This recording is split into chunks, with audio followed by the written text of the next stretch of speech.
Hi OMGers, good to see you. For those who don't know me, I'm Brian Dawson and I'm the Vicar of the parish of Havelock North in the wonderful Diocese of Waiapu. I've been thinking a lot lately about hospitality, partly because, like many of us, I've been trying to get my head around what this missional church stuff is all about and what all that means, but also because I've been reading this book. Quick advert. If you haven't seen it before, it's called The Hospitality of God, Emerging Worship for a Missional Church. And it's written by two bishops, Mary Gray Reeves, who's the Bishop of El Camino Real in California, and she happens to have a Kiwi link because she was at St John's College for a while in Auckland, and Michael Purim, who's the Bishop of Gloucester in the UK.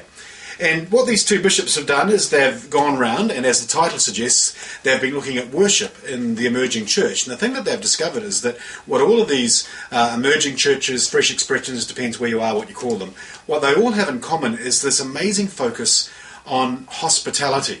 And not just hospitality as in, hi, how are you, shake of the hand, a bit of a smile, which is important, but radical hospitality, hospitality that demands something else. And what both the bishops who have written this book believe is that this focus on radical hospitality is going to be one of the biggest challenges to the traditional inherited church from what's emerging as, if you like, the new church. So I've been thinking about hospitality, and I've been thinking especially about the idea of radical hospitality. And I've been wondering about what it might look like in this place, or maybe in your place. One thing I'm quite sure about is that radical hospitality demands a lot more than just a handshake and a hello at the door on Sunday morning, important as those things are.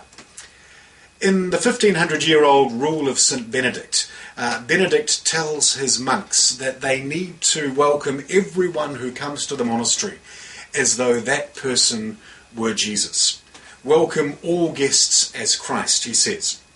In Matthew's Gospel, Jesus says, you welcomed me as a stranger, and you welcomed me.